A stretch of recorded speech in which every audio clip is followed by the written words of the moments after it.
This is Live from the Table, the official podcast of the world-famous Comedy Cellar. Available wherever you get your podcast, available on YouTube, available on Sirius On Demand. We no longer have our regular Sirius slot, but we are available on demand. Dan Natterman here with Noam Dworman, the owner of the world-famous Comedy Cellar with locations in New York City and Las Vegas. Periel Ashenbrand is here, author, comedian, and I guess co-host. I mean, that's what. Oh, brother. Anyway, we have with us Aaron Maté, who is a journalist with the GrayZone News, and he has a Substack, Maté.substack.com, and he's a co-host of the Useful Idiot Pod, and he is with us today. And this conversation should be lively. And this, I'll just say this for my own benefit as well as everybody else's. Let's try to be civil and calm. That's for your benefit. Aaron is not. I've never seen Aaron lose his cool. Well, that's for me and Periel. And my mic, but it's all right. I'll deal with it. Anyway, I probably won't say too much, but no, I doubt that, Dan. No, take it away. Well, all right. So first of all, there's nobody that I interact with that I get more disappointed looks than Aaron Maté.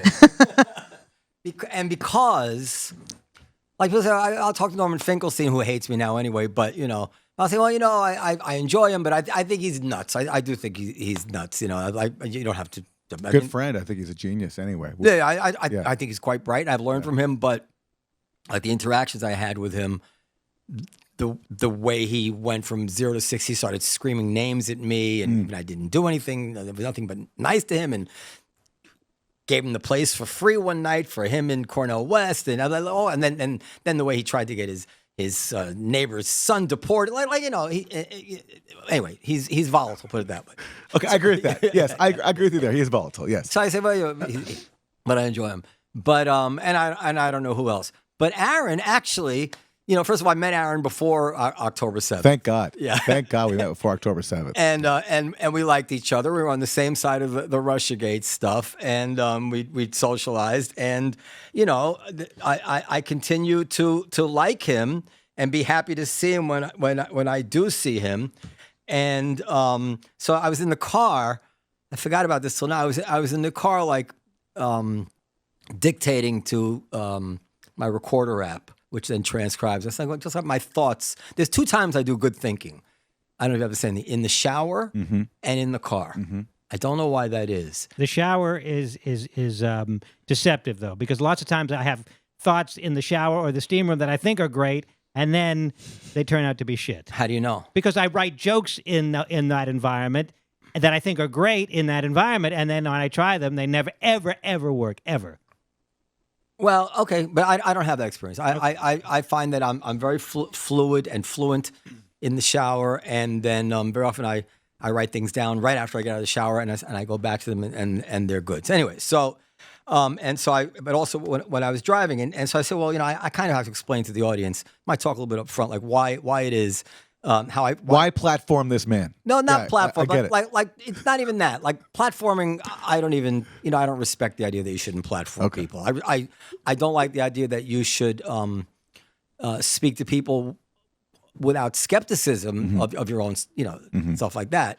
But I think it's fine to interview a Nazi or whoever you want. I mean, Phil Donahue used to do it. David Susskind used to do it. Nobody ever thought twice of it. So the whole thing is dumb, I think, to not platform people. Anyway, I'm a free speech guy, but I just want people to understand why I feel this way. Like, because people, as I said, they give me that look, right? So the first of all is your personality. Like there is this one issue of Israel that I really don't agree with you on, and probably your some of your worldview, but we spend our whole lives as kids and young adults and just with friends and interacting. And very often these issues never even come up between humans.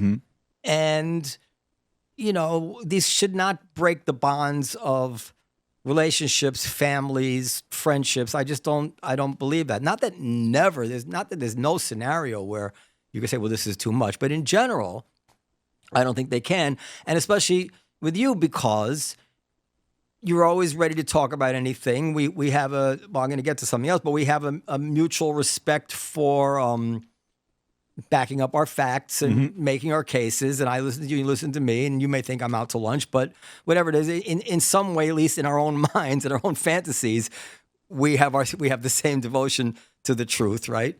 And I think that if you were to give me truth serum and you truth serum, I think our answers about how we feel about what we're doing would be similar. You know, I think that, and it must be said, and this is tricky. You've been right about some things. You know, I've always said this stuff, and one of my observations, and one of the reasons, like, I got a call from somebody kind of well known. Me? No, and yes, Dave Rios, yes. How does it feel to have been? I shouldn't even say it. Never mind. But anyway, no, say it. Stop! Don't do that. Say it. Just say it. No, I'm not saying it. Let me go. But you've been right about certain things about you, and what I've noticed is that if I'm going to find out, listen, the notion that anybody, any state actor, let alone any person, never does bad things, never abuses power, never murders, never. This is absurd, right? It's just absurd. So how am I going to find out about what Israel is doing wrong? I know. I'll go to commentary.org and I'll read an article from John Podhoretz.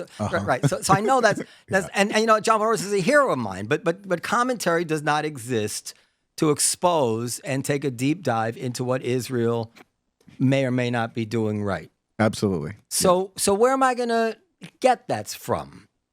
I'm going to get that from the people who are disposed to be skeptical of Israel. That's the way it has to be. And even if I think that 95% of the time they're being unfairly skeptical, they're cherry picking, whatever it might be, I need to not close myself off to, I wouldn't say that about everybody.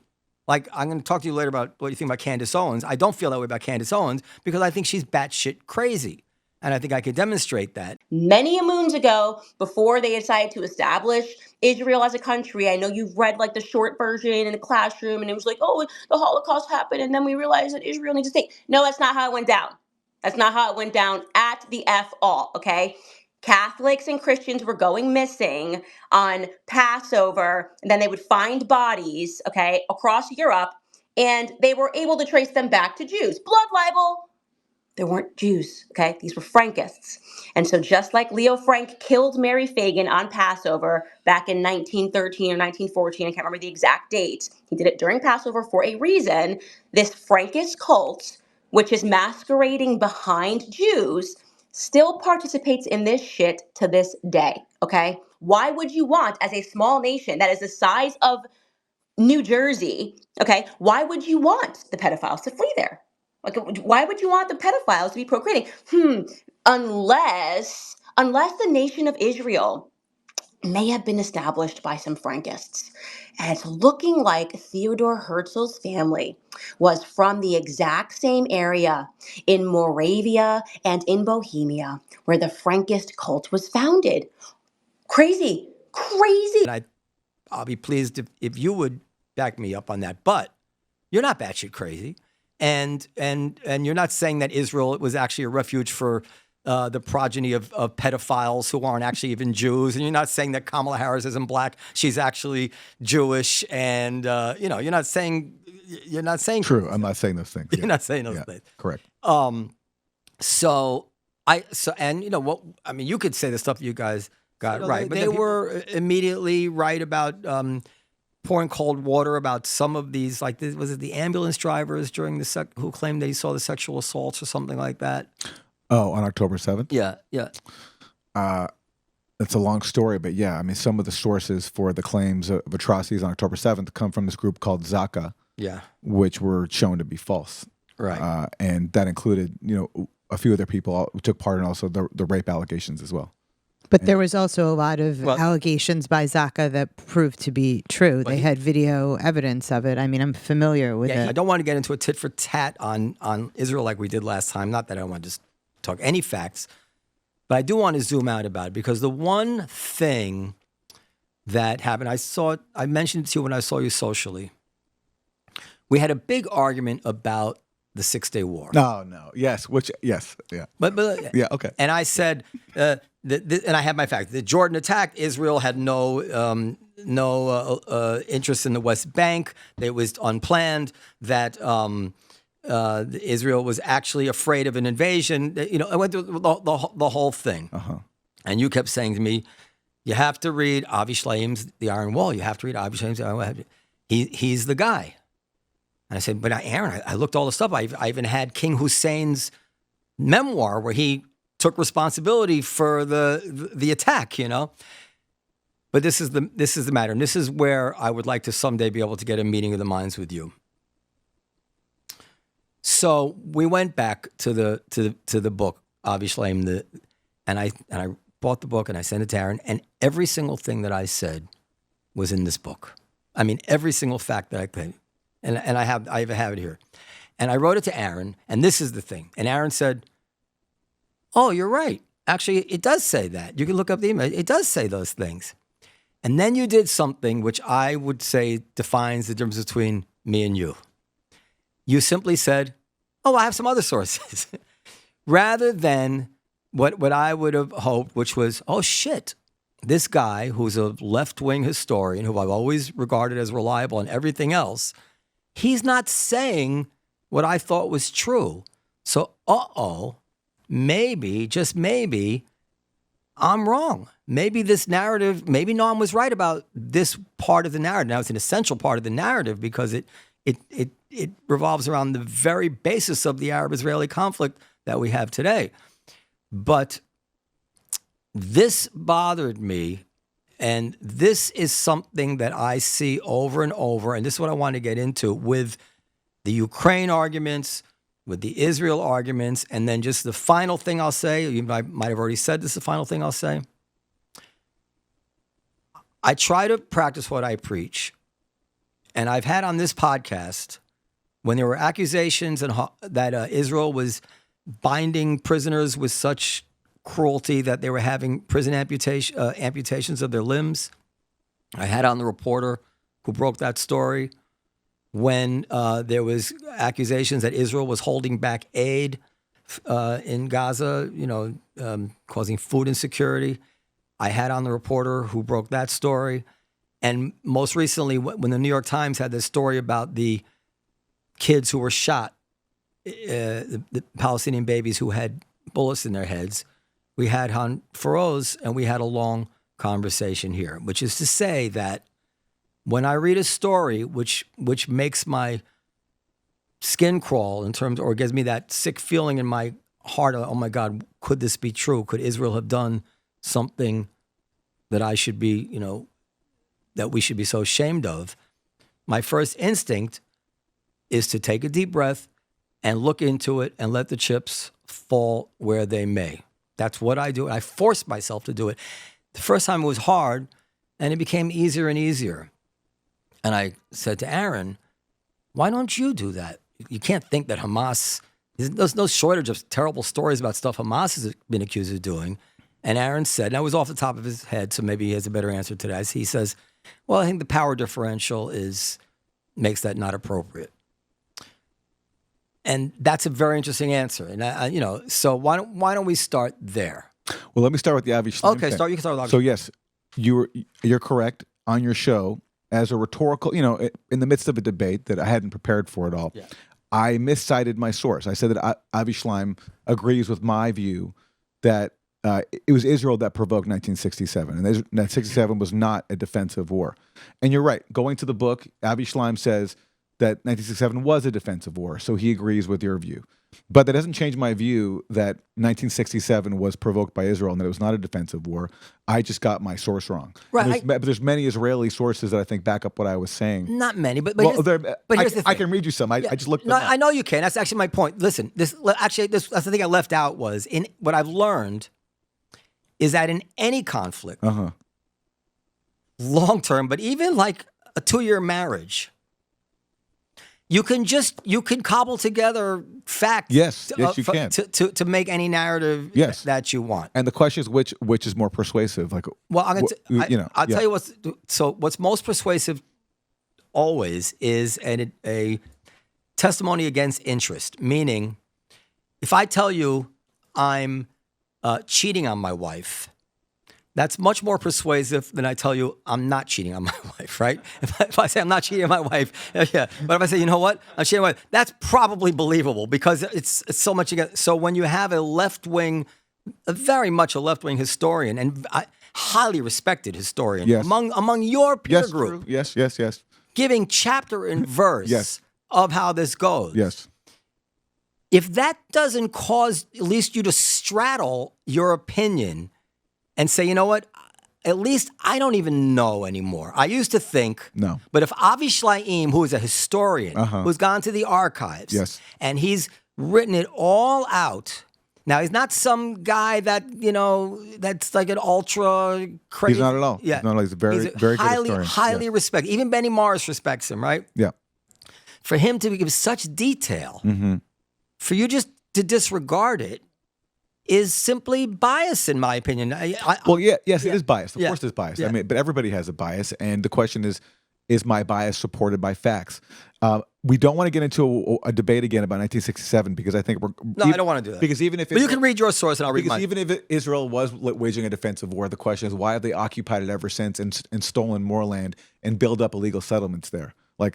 So even if it was defensive, what justification is there for holding on to that land for now? What we're in 57 years. I mean, it's a 57-year military occupation, which nobody acknowledges as legitimate. But let me quote you. Yeah, go ahead. But the reason why I come to my conclusion is because I don't just read Avi Shlaim, but I read other historians who have assembled, a lot of evidence. So let me read you Prime Minister Menachem Begin. And this is what I sent you in the email in the follow-up.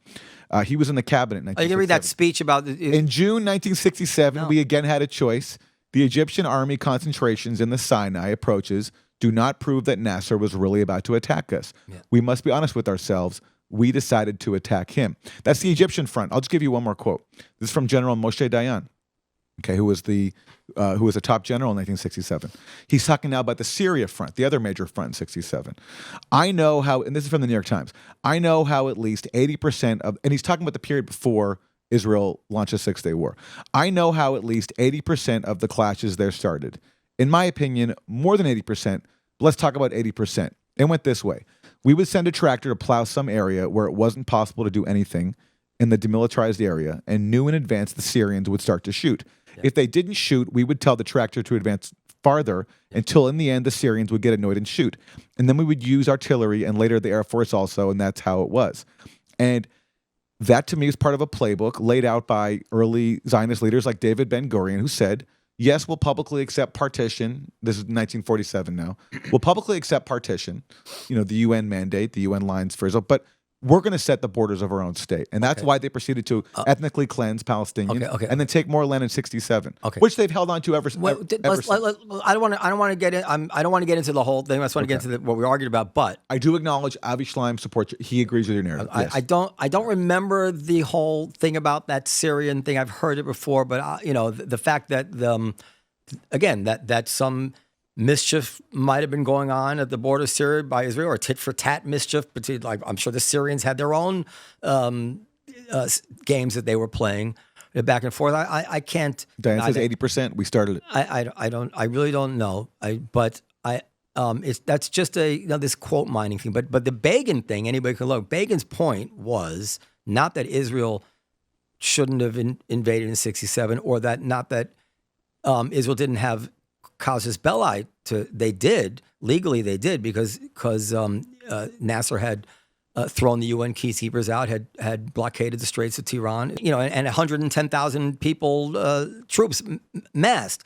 The point of his speech was to say that sometimes you need to act. He was not lamenting that Israel did something wrong. He was saying, look, we didn't have to. We could have waited. And I think at some point in that speech, he talks about someone else who did wait. Maybe it was World War II. He had some other historic example of when they did wait and it was too late. But none of that was really what we argued about, because what I was saying, obviously, that was Egypt, and the occupied territory is in Jordan. And Jordan had the occupied territory. Jordan controlled the occupied territory. Well, Jordan had annexed it, but the current occupied territory was in Jordan. And It was under Jordanian control. Yes. okay, and Israel took it because it was attacked from that land, and whether or not it By who? By Palestinian. by the Jordanians. The Jordanians. I want to get to Ukraine. Yeah. Okay. Well, listen. So because Ukraine's high. Let's agree. Okay. Listen. But no, rather than litigate. So obviously, right. Israel was paralyzed by fear, by conflicting currents of opinion. These 2 weeks were traumatic experience for the Israeli public, and they went down in history as a period of waiting. During this period, the entire nation succumbed to a collective psychosis. Although Israel objectively was much stronger than its enemies, many Israelis felt their country faced a threat of imminent destruction. The Six-Day War was a defensive war. It was launched by Israel to safeguard its security, not expand its territory. War aims for territory emerged only in the course of fighting a confusing, contradictory fashion. Eshkol's government did everything in its power to confine the confrontation to the Egyptian front. They wanted to avoid a clash with Jordan and the inevitable complications of having to deal with the Palestinian population. The fighting on the Eastern Front was initiated by Jordan, not Israel. King Hussein got carried along by the powerful currents. And Well, there's a block there. There's an Arab military block, and in solidarity with each other, with Israel launching. That's on them. Yeah, well, or it's actually them trying to be in solidarity because Doesn't matter. They're dealing with a state that is recently born and was founded on ethnic It doesn't cleansing, matter. and they see that as a threat to them, which it was. But it doesn't matter. Well, if you get what does- attacked, you have to defend yourself. Well, but Israel launched the war first. I just quoted you, Begin, who said the Egyptian army concentrations in the Sinai approaches do not prove Nasser was really about to attack us. So Israel was provoked.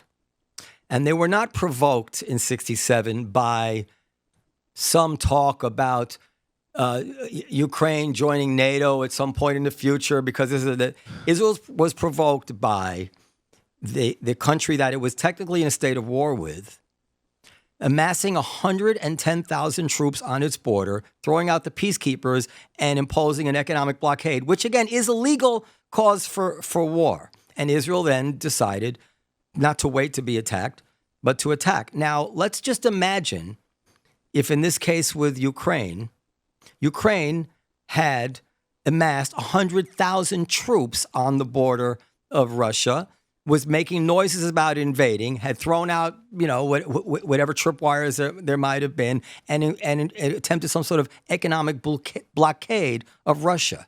Would any of us be arguing now, like we are now, about whether Putin was provoked? We say Ukraine was doing everything it could to do exactly what it looks like to attack Russia. Why the hell, including saying so, why the hell would Russia wait? But when you had indications... But you're sympathetic to the claim that Russia was provoked based on the current facts. Well, Russia was provoked, actually, in part because Ukraine was concentrating its forces not on the border with Russia, but on the line of demarcation with the ethnic Russians, areas of Ukraine that Russia supported, and that were trying to join Russia. Yeah. And there had been a war there for 10 years. Shelling did increase there. There's skirmishes there between you know more about this than I do, but between Russian speaking in eastern Ukraine, Russian speaking who people, not all of them, but some percentage of them feel allegiance to Russia. Yes. Some are Russian speaking but feel allegiance to Ukraine. Yes. Ukraine's, and this is in the Donbass, and it's limited to that area. It doesn't really have anything to do with the rest of Ukraine. And by the way, I've never defended Russia's invasion. What I always thought that Russia should do is try to get a peacekeeping force at the UN, and if that failed, if the U.S. vetoed that, then fine, send in forces just to the Donbass. But you know, let's take that scenario. You know the right to go invade all of Ukraine. Let's say there was a peacekeeping force in the UN, and let's say Ukraine one day throws them all out and masses their troops on the border. What if you're Egypt? You would agree with me there. What if you're Egypt? And the problem is you're a part of an alliance where, again, to me, like this comes down to what you see as the original sin. To me, it's the creation of Israel and the ethnic cleansing that followed. The UN created Israel. Yeah, well, yeah. You're a big international law guy. Okay, but rather than... Is that the original sin, the creation of Israel? Yes, I do think it is the original sin. Now, that's fine. You can say that Israel has, like the UN created Israel, so then it does have legitimate borders. But then the problem is Israel, and this is what I think is the real original sin. Israel didn't respect its own borders, and they did expel hundreds of thousands of people and stole their homes and didn't let them return. That's the problem that then leads to 67. Because people start to resist that. You have Palestinians in the West Bank are resisting that in Gaza as well. Of course. And that creates. I want to stick to Ukraine, but it would just say. And you also had Israelis who wanted to take over more territory because they weren't even satisfied there's with still the Israelis West want to Bank take and over more Gaza. territory. And the reason why Egypt moved and there's plenty of Arabs that want to take over more territory. Well, and the reason why Egypt asked the UN peacekeepers out is because it feels threatened itself. And there's also an act of solidarity with other Arab states that are being threatened by Israel. This much we know including already. in Syria. This much we know already from Arab sources. Nasser was just drunk on power. He was erratic. This is what King Hussein has said, and I'm reading about Sadat now. Sadat felt the same way. As soon as Sadat took over, he looked to undo Nasser's excesses. He immediately, and this is actually very interesting. This I learned from Finkelstein, with this gunner jarring proposal. Sadat wasn't even taken seriously. He was making noises about peace almost from the day he took over, and nobody believed him because the Egyptians had been so bellicose for so long. But Nasser, and Sadat proceeded to sell out the Palestinians by reaching the Camp David Accord. That wasn't his intention in the beginning. Well, that's what Camp David was. It took Egypt out of the equation, and it helped Israel accelerate its theft of West Bank land. That's exactly what happened. He would say he was fooled in some way. But, look, he was trying to take his country out of a conflict with Israel, which I understand. But in the process, it sold out Palestinians. But the people who were pushed out during the War of Independence were pushed out over the line to the part of the land which was to be their land, their country. They weren't pushed out into a foreign country. They were pushed out into... Well, that's not true. Plenty of Palestinians you can meet were pushed out to Lebanon. No. Well, very few. Very few. I know many of them. And yes. So a lot of Palestinians went to the West Bank. Yeah, that's where they are now. And Gaza as well. They were pushed. But just because you get displaced to a place that the UN says can be your new homeland doesn't mean you don't have the right to return to your actual home and not have it stolen. Normally, what happens during war... We're going to get talked into this. I really want to talk about Ukraine, but I've said many times, talking about the 1940s, when we just dropped an atom bomb, civilians were being slaughtered right and left in basically every battle on planet Earth. We can't really talk about it in terms of our current ethic, or even, God forbid, we should know what's going on between Russia and Ukraine. And we're closer in time then to the Holocaust than we are now to COVID. Think about that. These were Holocaust victims, closer in time to the camps than we are to COVID. That's how fresh it was. But their ambitions to expel the Palestinians long preceded the Holocaust. Maybe I don't know what the ambitions were, but this is when it happened. Because if you can read and say, well, their ambitions were modified by realistic. What they were happy to get what they could get. They tailored modified their ambition to what it was that they actually had in front of them, and they were happy with that. They danced in the streets. I know this because I know the people of that generation. But David Ben-Gurion privately wrote, "We will define our own borders, and we're going to take more land." God forbid you should see what al-Husseini privately wrote. Yeah, well, but the problem is he's okay. But look, let me get my point out. Let me just get my point out. You go into somebody's diary and you can build a whole case, and I don't think that's quite fair, but you can do that. I think you have to judge people by their actions. But as in that war of independence, when there was really no way, and we have it today where, Hamas doesn't wear uniforms. Nobody knows who's a fighter, who's not a fighter. In the context of what was going on planet Earth at that time, to push a kind of fifth column, and they didn't push all of it, over the line to what is supposed to be the new Palestinian state, in a world full of refugees at that time, seems to me, and two people who we know really can't live together, to this day they can't live together, seems to me would be handled by money. In the same way when we push somebody out of their home here to build a highway, it's very vulgar to talk about it this way, but say we give them money. There was no way Israel was going to bring those people back at that time with that threat of violence. You can't accept, and maybe you're right, maybe you're wrong. I'm saying, but you can't expect a Palestinian to accept that. No, I'm not. Okay, ethnic cleansing happens. I don't. So, all right. I don't expect them to accept it. Yeah. I don't expect them to accept it. What I do expect them to do, not Palestinians, every people, every leader, there is a moral obligation to the practical. These poor Palestinians have been suffering now for 75 years on the dream that's been fed to them that somehow they are going to return. And you know, and I know, and their leaders know. That's not going to happen. Yeah, well, and this may, in the same way, if the Native Americans of America wanted to continue violence until the day that they have these lands back, and their leaders get them into this thing and they get slaughtered and 10, 30, 40,000 of them die in this stuff, you're going to say to them, look, I'm not going to tell you your cause is wrong. But at some point, you're going to have to say, you know what, we're going to have to move on. Give us millions of dollars. Build us new things. Yeah. The notion, I want to go live in that shopping mall that used to be my home. This is silly already. Give yourself a holiday season of not stressing over meals. HelloFresh makes mealtimes manageable with pre-prepped and portioned ingredients that come straight to your door. With 50 chef-crafted recipes to choose from each week, plus customizations to make your meals exactly how you like them, it's the easiest way to get dinner on the table. If you're traveling for the holidays, you can even skip a week's delivery if you need to. HelloFresh works around your schedule, which is great for me because I'm a comedian, so I'm running around.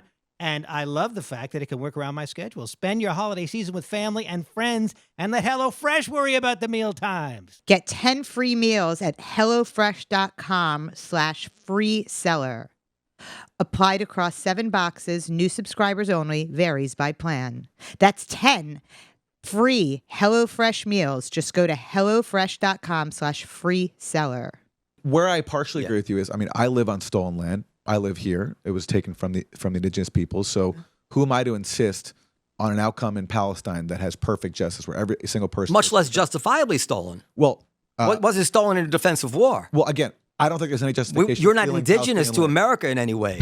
Okay, yes, but Palestinians are indigenous to land, to that land. And so are the Jews. Well, no, Jews. Okay, see, again, this is where I don't even agree with that, because Jews have say, yes, there's been a small percentage of Jews in Palestine forever, but most of the Jews that came to Palestine were European. No, I think ancestral connection at all to that Not land. today. All they had was a Bible saying, "Hey, 2,000 years Not ago." today. But I would- 2,000 years Today, ago- more than half of them- regardless, but let me get to my point. Yeah. Um, But more than half of them are Middle Eastern now. yeah, well, now, yes, but in 48, And they yeah. were chased out like of their homes. Like I'm not indigenous to Palestine. Like Well, my family's you from are, Hungary. actually. Have you looked in the mirror lately?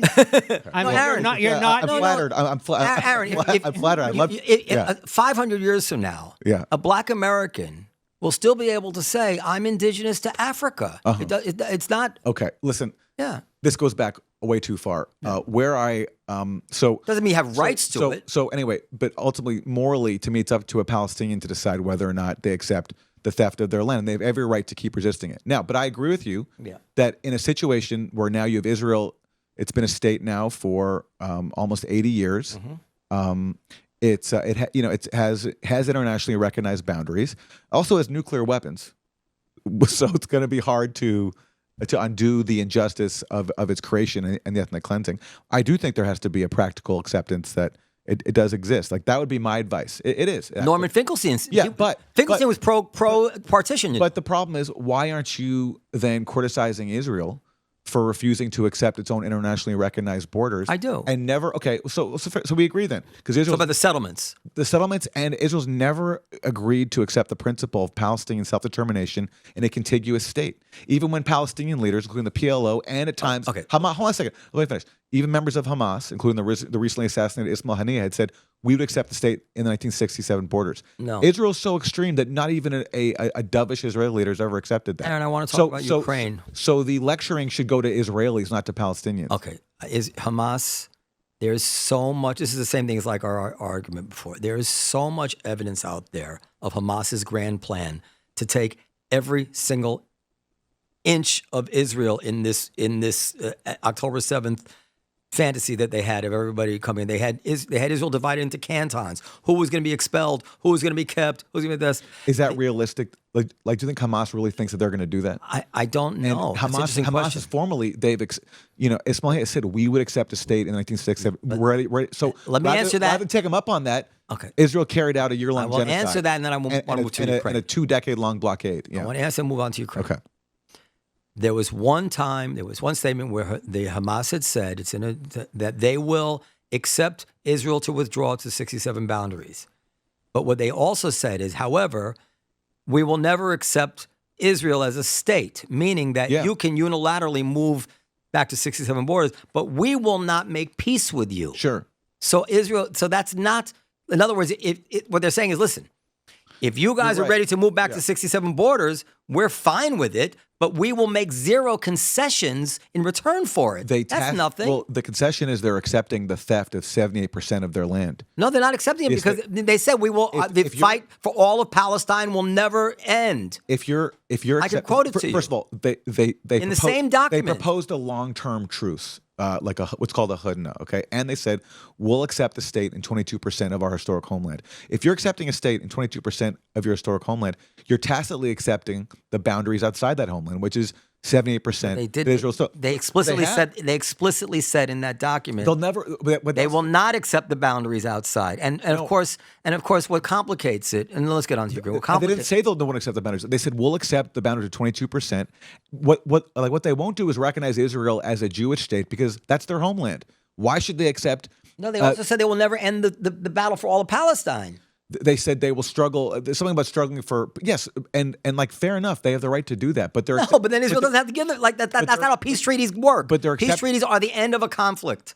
Well, okay, so then we do in that case if you're Israel and you're the U.S. You say, all right, well, listen, Hamas is saying they'll accept a Palestinian state. Let's see what else can come out of negotiations. Did any Israeli or U.S. leader express interest in that? No. They put Gaza under a harsh blockade, and they've never ever even entertain the idea of even talking to Hamas about this because they don't want the occupation to end. Israel wants to insist on its self-proclaimed right to steal Palestinian land in the West Bank. That's what they really care about.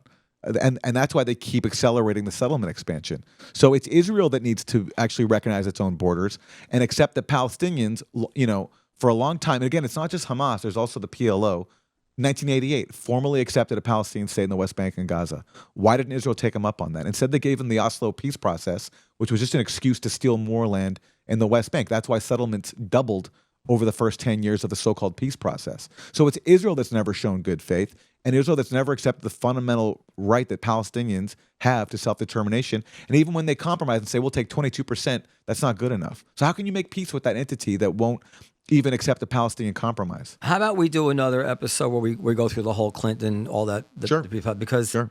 I don't want to get into it. Okay. I just want to just so Ukraine. Mm-hmm. So what I like about Ukraine, the reason I wanted to talk about it with you is because as opposed to Israel, which matters to me, matters to me in my soul. Yes, right? me too. Yeah. Ukraine is not something that I have an emotional attachment to one way or another, meaning I'm completely open to either side being the bad guy, both sides. Like I have zero, like it matters not to me. So I feel more confident in my ability to react to what you guys write about Ukraine, and when I'm skeptical of it, saying, well, I'm not being skeptical of it because I'm pulling for Ukraine. Yeah. So that's what I like about it. And I cannot understand the Ukraine argument. Let me take it through the timeline. So first thing is, it is now stated as fact that the United States engineered a coup in the Maidan. I would say supported a coup. Yeah. Well, I think you've said I probably have staged but a coup. Yeah, yes, I probably have said that, but if I'm being as precise as I can, I'd say that they certainly, like, I can't prove definitively that they were the mastermind, but certainly they supported it 100%, and it couldn't have happened without U.S. Let's just call the episode. Yeah, no, they support. I mean, yeah. I think, Well, if that's done, I have a lot to say. but they played a vital role. Okay, let's go through it because Yeah. it's a very interesting one because I'm reading Scott Horton and I feel like everybody's out to lunch on this. So this is my timeline of it a little bit, but you can tell me what I'm missing in the timeline. Okay, November 21st, 2013.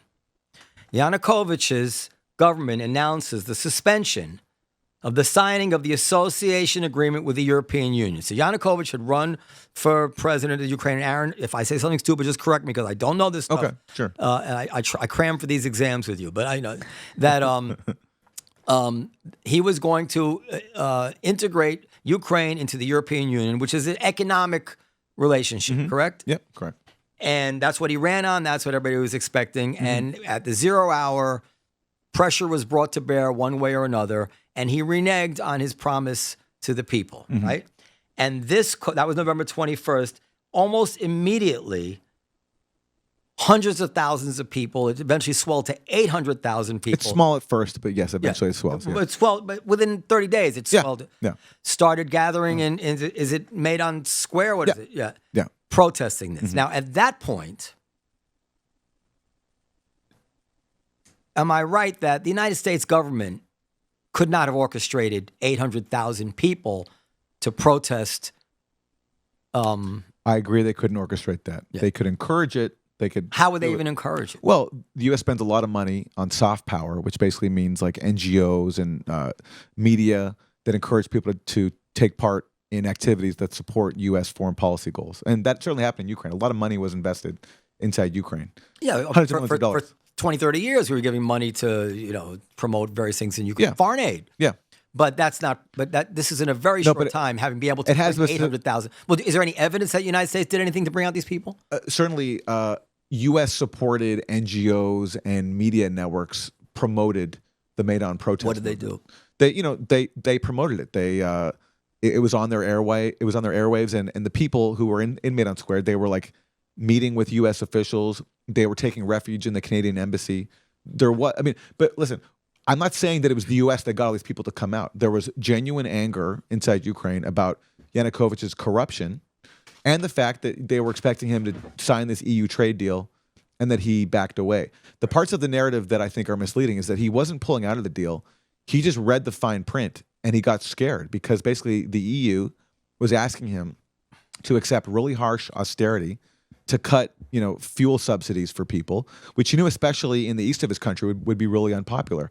They're also basically asking him to cut off ties to Russia, which also would be an outrage to the millions of people who voted for him from eastern Ukraine, who consider themselves to be ethnic Russian and want to have ties with Russia. And also, there was a component in the proposed language that called for integrating Ukraine into the EU's military infrastructure, and that could be seen as like a backdoor into NATO. Okay, I'm not. Again, like the reason he pulled out, he could pull out for good reasons, could have pulled out for bad reasons. He just delayed. He wanted new terms. He wasn't even abandoned. But I have zero judgment about that's on Ukraine. That's on their president. Yeah. Maybe if I were him, I would have done what he did. Maybe I wouldn't have done. Maybe Putin put difficult pressure on him. I don't know. I'm only concerned about what the evidence is that our government did something untoward. So all these people are out there now.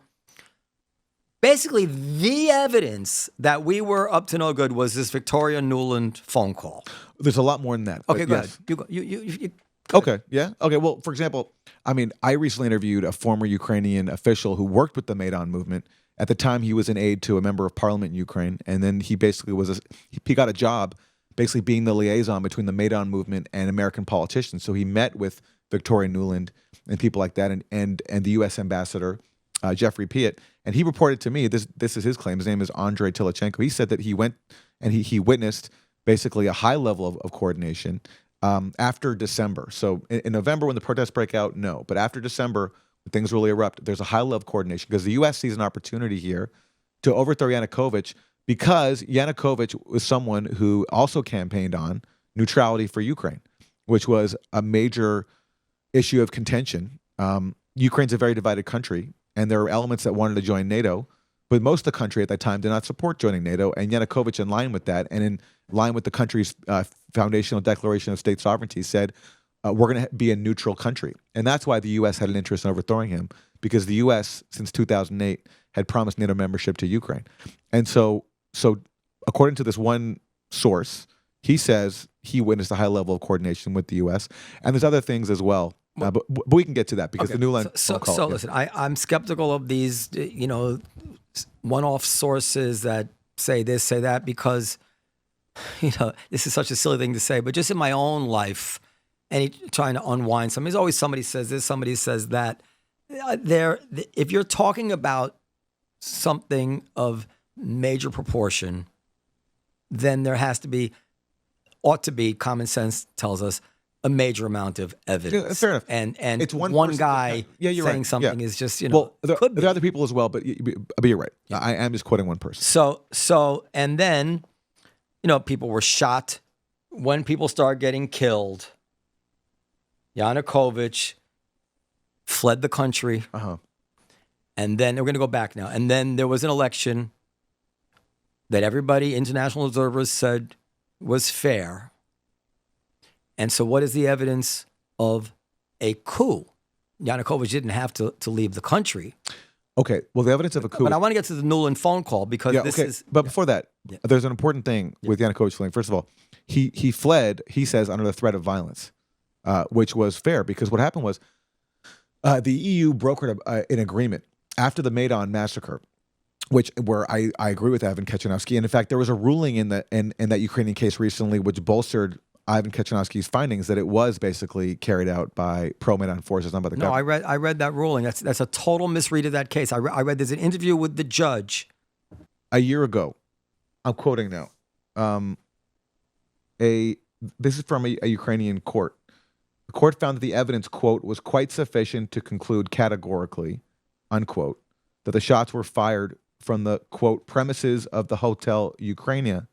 That's some of the shots. Which was territory not controlled by law enforcement. No, I know that, but 80. That time. But listen. But I know what was the missing point. There were 80 people killed. Yeah. This regards a tiny subset of people were killed, and they think even those were shot by the Berkut. But the 8 protesters' deaths, this is the judge, cannot be conclusively attributed to Berkut, could have any number of explanations from friendly fire. He's talking about the small bit that couldn't. With friendly fire in the pandemonium to shots fired by plainclothes cops. Even the presence of Russian operatives has not been disproved. The 1700-page verdict was written during the full-scale invasion with blackouts and air raids. The most important thing that is written on these 1,700 pages, the article says, is that it was not Russian or Georgian snipers or some other unknown third party who shot at the protesters. Ukrainian citizens were shot by Ukrainian law enforcement officers. We can debate this all day. People can read Ivan Khachinovsky's findings. He's written academic papers on it. They've been peer-reviewed. I think he's right. They have been peer-reviewed. I think they have been peer-reviewed. Yeah. Anyway, but listen, people can read and judge for themselves. There also was another intercepted phone call in which the EU Foreign Secretary, Catherine Ashton, speculated that, in fact, it was pro-Maidan. She was in Kyiv, and she reported there is now stronger and stronger understanding that behind the snipers is not Yanukovych. It was somebody from the new coalition. And there's so many more quotes like that. But I think it's, it's one of these things where that violence happens, and then there's a power-sharing agreement brokered by the EU to keep Yanukovych in power with members of the opposition and have early elections. Mm-hmm. And that was the agreement to resolve the crisis. And the U.S. publicly came out and endorsed that. Okay? What happened? The Maidan leaders who took part in agreeing to this power-sharing deal with Yanukovych came back and told their counterparts in Maidan Square. But the problem is, and this is the part that we haven't gotten to yet, by that point, the Maidan has been hijacked by far-right forces, okay? People like Oleg Tanibuk of the Svoboda Party, which was founded as the Social National Party of Ukraine, a nod to Nazi Germany's National Socialist Party. Tanibuk once said that we have to fight the, quote, Muscovite Jewish mafia running Ukraine, and its original symbol closely resembled the neo-Nazi Wolfsangel. And just 1 year before Maidan, the European Parliament condemned Svoboda's, quote, racist, anti-Semitic, and xenophobic views and urged Ukrainian political parties, quote, not to associate with, endorse, or form coalitions with this party. Well, Svoboda, by late December 2013, had taken hold of the Maidan and was now a major part of it, to the point where Svoboda's leader, Tanibuk, he appears with Victoria Nuland and John McCain and Chris Murphy, and they sort of give him their stamp of approval because they're now the muscle behind the Maidan. And so when the more moderate Maidan leaders came back and said, we've reached this power-sharing agreement, the hardcore elements, like Svoboda, said absolutely not. And they, just as the Ukrainian security forces are pulling back under the terms of this power-sharing deal, they take advantage of that, storm the parliament, there's violence. Yanukovych flees because now he's in fear of his life. And then you have the remaining members of parliament, because some people have now fled, without a sufficient quorum, voting out Yanukovych on totally constitutionally fake grounds that don't even follow Ukraine's constitution. But Aaron- and that's when you have, that's why you call it a coup, because a new government comes in that doesn't have any constitutional validity. How can I debate the ins and outs of a? I mean, this is the way these governments often look what's happening in Korea. I mean, Yanukovych was democratically elected. I understand, but in these And he didn't voluntarily give up power. He fled. in these newer democracies, stuff like this happens, and that's different than saying America engineered it. And I I didn't say America. I said America supported it because so listen, the Well, EU. okay. So by the way, just to I put want to get to the friggin' Nuland it's one thing. So again, so the No, EU yes, puts ready. the EU puts its stamp of approval on this power sharing deal they brokered. Obama comes out and says, "Yes, we support this." Yeah. 24 hours later, when this new coup government takes power, all of a sudden Obama forgets about all that and recognizes the new government. So that is a sign that the U.S. supported this coup. I'm not saying they engineered it, but they were instrumental in supporting it. You tweeted 10 years after Nuland was caught selecting Ukraine's post-coup leadership. Correct. She came back to Kiev to try to keep her. Now, this is not true. It is true. Okay. Look. Now, Have you listened to the call? Now, this is yes, I've listened to the call, and this goes back to my Avi Shlaim thing with you. I'm really trying to tell you. So, okay, this is what the New York Times said about it. The tape captured a 4-minute telephone call on January 25th between Victoria Nuland, the Assistant Secretary of State for European Affairs, and Jeffrey Pratt, the Administrator of Ukraine, trading their views of the crisis. The two were, I'm skipping over. The two were discussing Mr. Yanukovych's offer to bring two opposition leaders, Yatsenyuk and Klitschko, into the government as prime minister and deputy prime minister. So they were not discussing post-coup leadership. They were discussing a deal that Yanukovych had offered to allow two people to join the government. Correct. Okay, there's 2 points. Correct. They're not discussing post-coup leadership. But who becomes the leadership? So you can correct your tweet. Hold on a second. Yeah. Who becomes the leadership after the coup, post-coup? The people they selected. My point is, what is Victoria Nuland discussing with the U.S. ambassador who should be in this new government? It shows how instrumental Aaron, the U.S. I am sure. Let me answer you. I am sure this last week we were on the phone with people in Korea discussing the situation on the ground there. We are, for better or worse, involved in foreign policy in hotspots all over the world. That's just yes. Okay. And I know you might not think that's the way it should be, but I don't. But I'm also trying to put pieces together. If you have on a call, if shit hits the fan in the West Bank, I bet you we're going to be talking to Abbas or the opposition. Hillary Clinton said it was a mistake to let Palestinians have elections because Hamas won.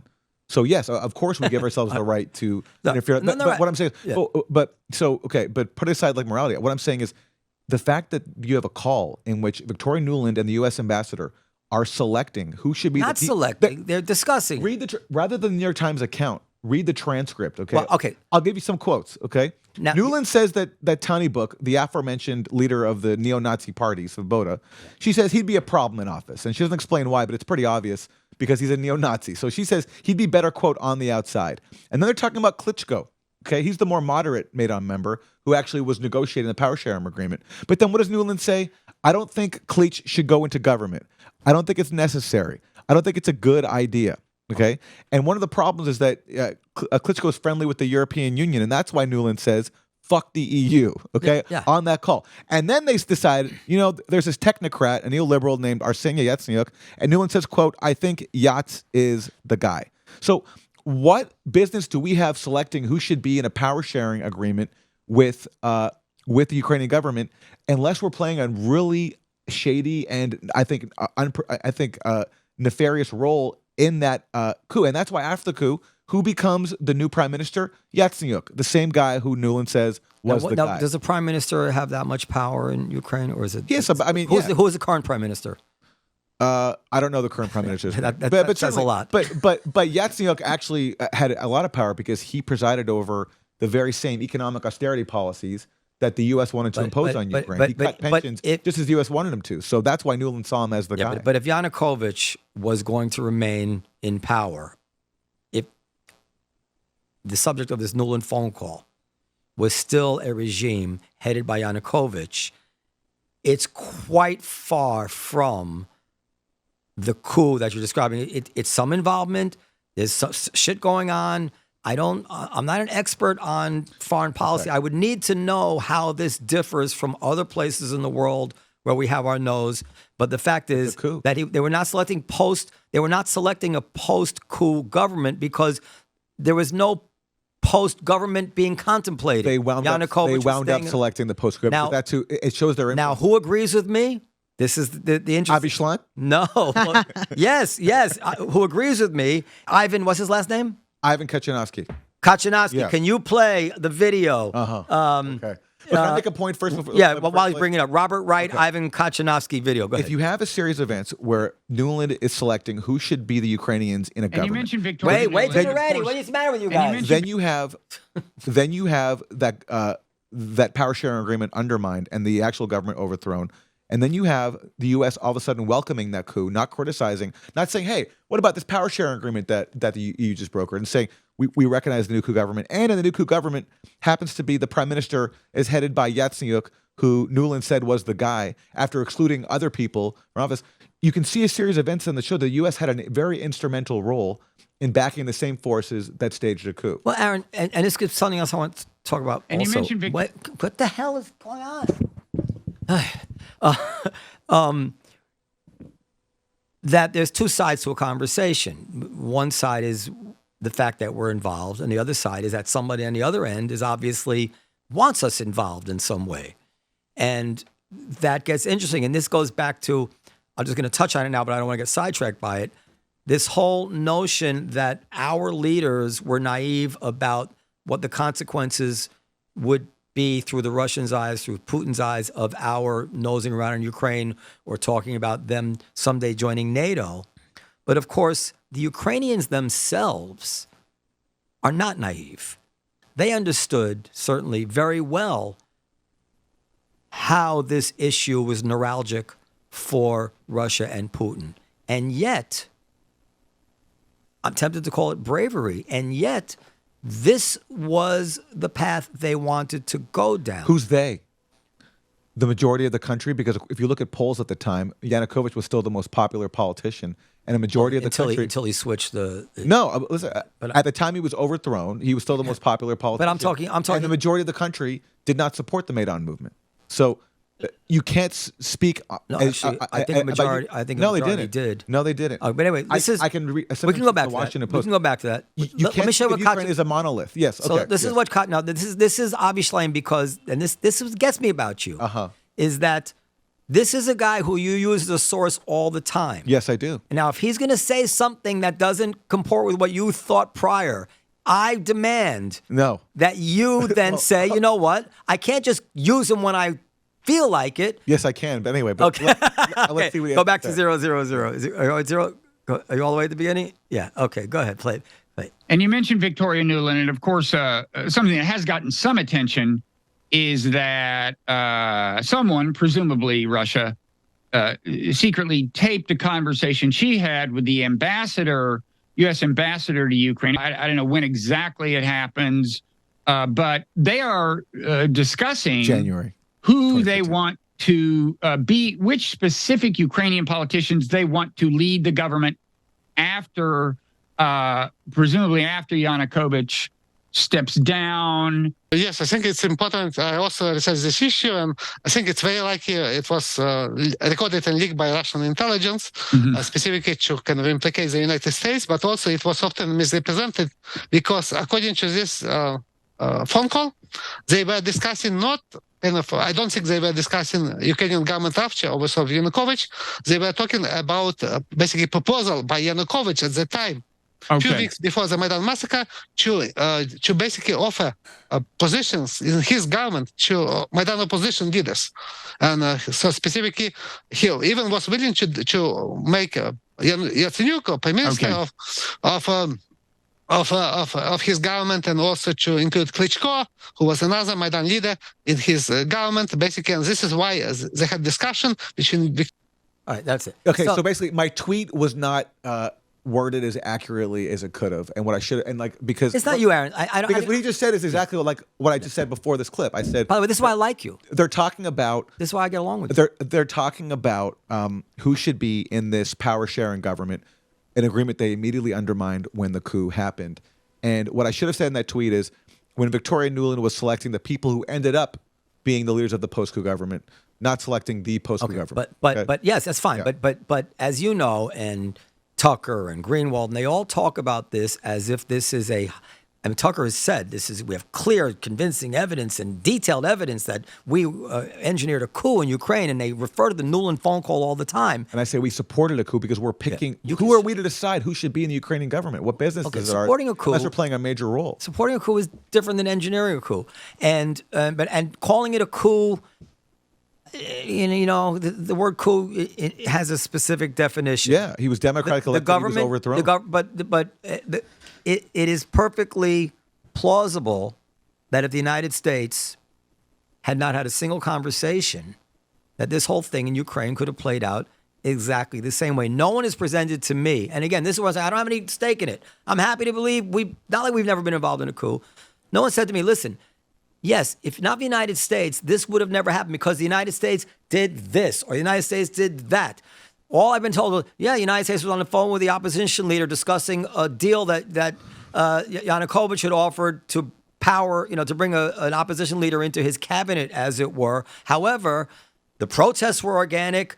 The police fired on the protesters. Yanukovych was scared. He ran out, not because he was scared of the American military, because he was scared of violence from his people. And none of this seems to me any evidence that it wouldn't have happened without American involvement. It's a counterfactual that we'll never know. But I'm saying, give me some. Well, all I know is if you have U.S. politicians going into Maidan Square showing their support, there was financing. People, like George Soros put a lot of money into this. Mm-hmm. So it's quite possible, yes, all this would have still played out exactly as it played out. But what I'm responsible for as a Westerner is what is the role of my government, and all I know, and what I know is it was a very negative role. We have no business selecting who should be in a government of Ukraine. What is Victoria Nuland about? And who is she to pick who should be in government or not? And that's the point here. And there's also the fact that right after the coup, we recently learned this from the New York Times. On the very first night of the new coup government, the new intelligence chief, his first phone call was to the local CIA station chief and says, hey, can you help me build up the intelligence service? And that basically kicked off a process where Ukraine became an appendage of the U.S., reliant on U.S. Economic aid and direction. You have John Brennan going to Ukraine in April 2014 and saying, you should probably go after the Donbass and take it by force. And that's what Ukraine does pretty much a few days later. Would it shock you? And Joe Biden saying, if you don't fire this prosecutor, we're not going to give you the $1 billion. I'm with you on Shokin. So, by the way, there's huge U.S. and the CIA building up a bunch of bases inside Ukraine since 2014. That shows that whatever happened around the coup, the U.S. has played an instrumental role. That's your question. Using Ukraine as a proxy ever since. Would it shock you to know that if there's some sort of turmoil going on or election time or something in Israel, I can't imagine what it would be, that people in our administration were talking to Netanyahu's opposition leaders? No, of course it wouldn't shock me. It wouldn't shock me either. No, yeah. And if there was some deal being taken where they were going to put some opposition leaders in Netanyahu's cabinet, yeah, sure, that somebody from our government might be involved in that conversation, picking who will be best because we are kind of on the side of the anti-Netanyahu people. Yeah. And I think that's foreign policy. I don't know that that's a coup. Well, coup is a violent taking of a government. If Netanyahu was deposed in contravention of Israel, I don't know, does Israel even have a constitution? It doesn't. But in contravention of Israel's laws, yes, then it would be a coup. And it'd be illegal. And that's what we did in Ukraine. And what business do we have there? Especially this is a country. Well, you come from a worldview that says that we should keep our nose out of the rest of the world. And, that's an interesting worldview. I happen to think that would make the world a much more dangerous place. But this is a respectable argument, But to say a coup, to me, when there is a huge popular uprising where almost 1 million people turn out and then people start getting shot, that seems pretty organic to me. According to, if we're going by His Holiness Ivan Kachanovsky, who you want me to revere, then he says that the Maidan massacre was staged by pro-Maidan forces. But I read okay. I should have details. So there you go. So in every case, you evaluate the evidence. No, but I think it's like another thing. Like, why do I care who shot who in the Maidan massacre. Well, you do care because you just cited it to say that like why it's not a coup. No, So actually, I'm saying is I only read Kachanovsky, Yeah. and I looked at his sources, and I read the judicial opinion translated by Google into, and I said, this guy's talking nonsense. There's no evidence here. Oh, right. The Well, judge specifically said. people can go. I've read the same thing. I find him very. Well, we can discuss people can all judge that. that for Now, themselves, yes. there's more interesting stuff here. So, what do you think about the? I'm meeting some. What do you have to do? I'm meeting some. All right, go.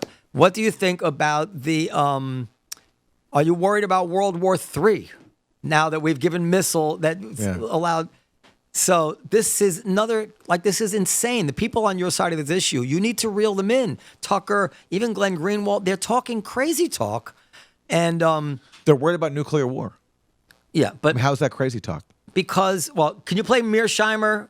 Now Mearsheimer is the grandfather of right. Yes. And Mearsheimer. So I say, what does Mearsheimer think about all these missiles? So this is what Mearsheimer says, and Mearsheimer is sensible on this.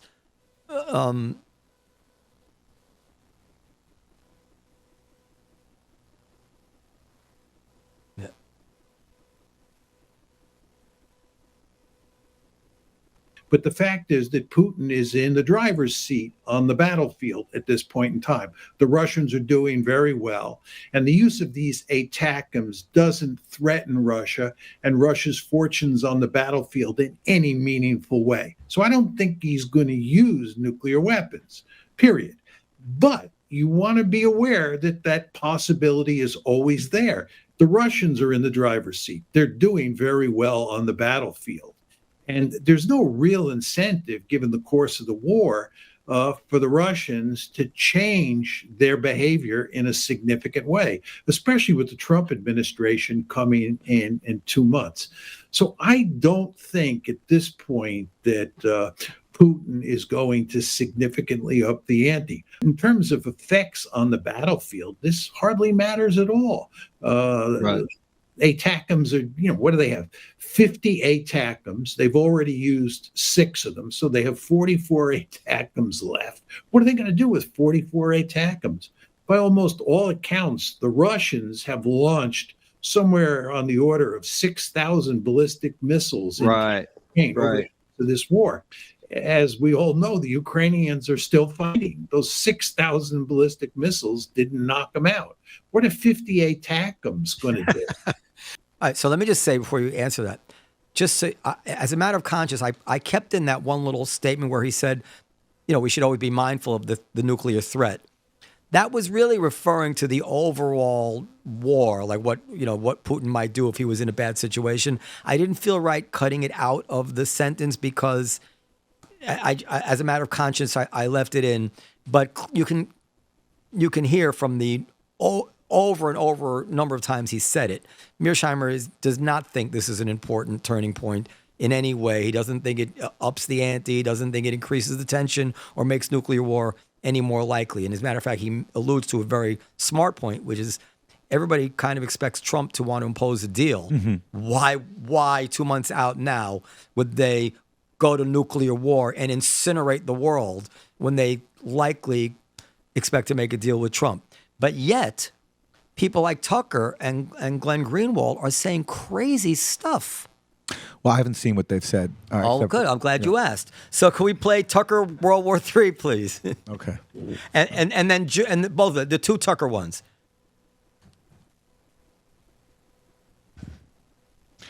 While we cue that up, here's what I wrote. Here's what I said, because I'm responsible for what I say, not what people who I know say. I wrote this on November 18th. Russia's most likely response, in my view, is not direct conflict with NATO, but even more punishing strikes on Ukrainian areas. That was my point, that whenever the U.S. decides to escalate, Russia takes it out on Ukraine. I agree with Mearsheimer. Yeah. We're not going to see World War III. But I also don't fault someone for raising the risk, because when you're in a proxy war against the world's other top nuclear powers, you are tempting fate. There is a risk, and it's fair to be concerned about that. We're talking about 2 countries that could blow up the world many times over. Yeah, but this is good. I'm talking very philosophical here with you. It's you don't want hyperbole. I understand. Yeah, what I'm saying is that. Yeah, I get it. I feel like I wish that everybody, right now we're getting a lot of crazy talk on the far right, the MAGA right, the conspiracy theorists, the Candace Owens stuff. And you should smack these people down because they're discrediting the point of view, which I am much less open to this point of view when it's represented by people saying crazy stuff like Candace Owens and the rest of them. So go ahead, play the Tucker WW3. In the week since we left Russia, Moscow, where we are now, in February after interviewing Vladimir Putin, we've watched from the United States as the Biden administration has driven the U.S. ever closer to a nuclear conflict with Russia, the country that possesses the world's largest nuclear arsenal. It has accelerated ever since, and it's reached its apogee so far in the weeks after Trump's election. He is now the president-elect. In that time, just a few weeks ago, the Biden administration, American military personnel launched missiles into mainland Russia and killed at least a dozen Russian soldiers. So we are, unbeknownst to most Americans, in a hot war with Russia, an undeclared war, a war you did not vote for and that most Americans don't want, but that is ongoing. And because of that war, because of the fact that the U.S. military is killing Russians in Russia right now, we are closer to nuclear war than at any time in history. Okay, stop there. Far closer than we were during the Cuban Missile Crisis. Stop there. Yeah. Now, do you know that in the Cuban Missile Crisis, an order was actually given to fire, and cue up the other video, the one that says, to fire a nuclear torpedo. 100%. He should have said we're closer. This is madness. What he should have done is cited Joe Biden, who says we're closer than we have been since the Cuban Missile Crisis. Joe Biden said that. Bring up that other video. So what he should have done is cited Joe Biden, not saying closer than we ever have been in history. No, but we're not. I mean, do you guys have these videos queued up? Bring up the Jews Greenwald Tucker one. Jews, okay. So like they are trying to panic us. We're closer to nuclear war than we've ever been. And Mearsheimer's like, this is not Tucker. a big deal. Yeah, that's Tucker. Well, but now listen. Look, now, by the way, they're going to say here that the only reason we're even concerned about Ukraine is because we're doing Israel's bidding. So go ahead, play that. Okay.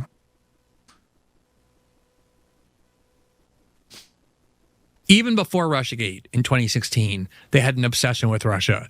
In the 2010 election, in 2011 rather, and they were obsessed with Russia well before that. And I do think that Russia is disliked by a lot of people in Washington because of the perception that they are detrimental to our interests in the Middle East and especially to Israel's interest in the Middle East, including their support for Bashar al-Assad in Syria, the fact that they have a good relationship with Iran. It doesn't really always have a lot to do with the United States, but with the interests of other countries as well. So you think that's the prime mover here? Yeah, the Russians operate in Syria. They protect Assad in Syria. And as a result, they end up being antagonistic to Israel, which ends up being defined as U.S. interests as well. Like there's no separation. So, but strictly speaking, this has kind of nothing to do with us whatsoever. I mean, I honestly, unless you see Israel as a part of the United States. You know, I'm not hostile toward Israel, but I think it's a separate country. It seems to me to be a separate country as well. It's often not treated as that. I'm just saying, but don't pay taxes there. Wasn't born there. So there's like 50 countries around the world supporting Ukraine. Some ridiculous. That's what I heard. And Tucker and Glenn Greenwald are saying this is primarily about Israel, the Jews. This is right out of Elders of Zion. We are controlling the strings on every war. If you read the Hamas charter, that's what it says. They are behind every war. Doesn't this bother you? Ukraine is not about Israel. I do think that Israel does play a major role in U.S. foreign policy decisions. When it comes to Ukraine and Russia, I would characterize. Even you never thought Israel was behind it. I would characterize it a bit differently. I would say that the obsession in Washington with Russia is that Russia is a major deterrent to U.S. hegemony. It has nuclear weapons. It's a big country. It's has a strong economy, very influential. And in Syria, there is a lot of anger towards Russia because Russia did foil U.S. efforts to overthrow Assad. Russia intervened and stopped the advance of the U.S.-backed insurgency, which was dominated by Al-Qaeda and ISIS. And so there is anger toward Russia for that. I don't think Israel is the driving factor there. I think it's because there's people in Washington don't like any force that can be a deterrent to its hegemony. But certainly, do people in Washington want to eliminate threats to Israeli hegemony as well? Absolutely. They are obsessed with overthrowing. That's why they do want to overthrow Syria. because Syria is part of the axis of resistance, which resists Yeah, Israel. but you're kind of changing the subject. So, but when it comes to Ukraine, yes, I think that's not. I wouldn't That say Israel is Israel's on the not- side no. of it. Yes, I would. I not can say- tell you 20 other European nations that are on the side of it. I don't think Israel is the driving factor when it comes to the obsession with Russia and why we've used Ukraine as a proxy. It's because Russia is the deterrent to U.S. agenda. Yeah. Now, what can I, without being unfair, what conclusions do I permit myself to at least start considering about someone who says such a thing? Well, they see a Congress which is bought off by AIPAC. They see the fact that AIPAC can oust two elected members of Congress, Jamal Bowman and Cori Bush. They see all these lawmakers from both parties falling over themselves to worship Israel. And, Trump saying we're going to make Israel great again. He just said that recently. So it's understandable for someone to conclude that Israel... Trump didn't get us into this. No, he didn't. But what I'm saying is it's reasonable to conclude that Israel plays a major role in U.S. foreign policy decisions. But and not certainly on this issue. Not in Russia and Ukraine. I agree with you. on that. But they're talking about Russia and Ukraine. Yeah, okay. So listen, I don't speak for them. But I know, but... I think that analysis there is it's a bit off base. Right, but somebody like me, I say to myself, this is a bunch of anti-Semites. I understand if they want to make the argument that part of the war on terror was Israel's fault. I understand why Glenn got to his conclusion, because it's true that the reason why the U.S. wants to overthrow Syria is because Syria is part of the axis of resistance to Israel, and Syria is backed up by Russia. So he made the leap from axis of resistance, Syria, Russia as an ally of Syria. So therefore, the U.S. wants to mess with Ukraine. But what was the lubrication that allowed him to make that leap so quickly and easily? You want to say it's anti-Semitism? Yeah. I see it. Or forget about anti-Semitism. It's in his case to be self-hatred because he's Jewish. No. Yeah. Let me take back. It doesn't have to be anti-Semitism. It can be emotional opposition to Israel. Yeah. But whatever it is, and there's a lot of reasons to be upset with Israel and to suspect that Israel does play this hidden hand because it is very powerful. But then Yahoo gets dozens of standing ovations in Congress. Congress members, try to talk about deporting people who protest. Israel. Let's confine ourselves. So, but the reason I regret it already saying anti-Semitism, but the reason my mind goes to it, even though maybe I shouldn't have said anything, is because of the bedfellows that these people are now keeping, that they will never say. Candace Owens is literally saying that Herzl lived in the town where Frankists were, who was some sort of pedophile, and he wasn't actually Jewish, and Israel became a refuge for the pedophiles. Yeah. And I've heard Candace Owens say some things I think. Wait, and then Tucker, and then Alex Jones is saying that Israel was behind killing John F. Kennedy, and Tucker says that Alex Jones is a supernatural prophet, and then also Tucker is saying things about Martians and. I don't speak for Tucker. I've been on a show a few times when he was on Fox, but No, I know you don't speak for Tucker, but this is this difference. And if I have somebody in my camp who starts going off about the Arabs, a bunch of dogs, or something that if I didn't say, shut the fuck up, you don't represent me. I do no longer want to be associated with you anymore on this cause of Zionism, whatever it is. If I didn't do that, I would go down in your estimation. All right. Well, and rightfully so. Will you renounce Eli Lake? No, I will not announce Eli Lake. Why would I announce Eli Lake? Why would I? That's my point. Why would I renounce Eli Lake? Why would I renounce anybody? What did Eli Lake ever say compared to what I'm describing?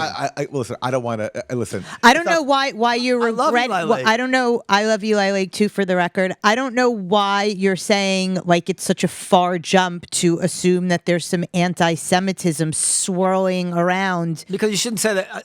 It's not a far jump, but anyway. But listen, Eli Lake and I are friends. I was making a joke. But I just want to say, just because even though you're a joke, it's out there, right?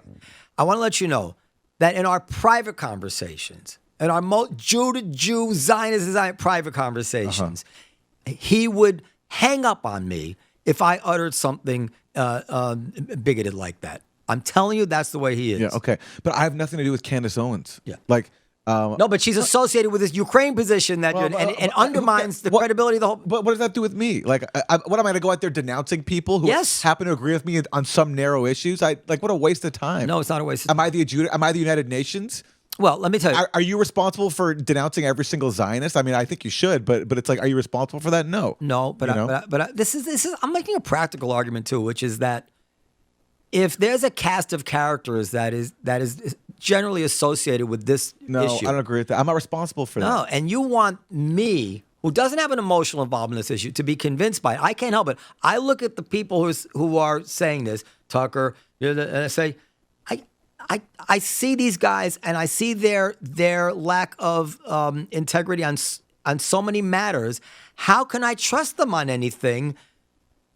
Because listen, I don't work with these people. But if Aaron Maté, here's the one case where you can make an argument. I work closely with Max Blumenthal, good friend of mine. Yeah. I think he's an amazing journalist. He pisses a lot of people off because he has a really dark sense of humor. Yeah. He'll say stuff that offends people. he owes me an apology. Okay, well, Do you know that's why? between you. No, that's I'll between tell you you guys. And then I'll often get asked to answer for Max. But what I say is I'm not responsible for what he says. But if there's a case to be made that I am responsible, that's the case. I could actually work with him. I don't work with. I've never met Candace Owens or talked to her. Yeah. I've heard her say some crazy stuff about.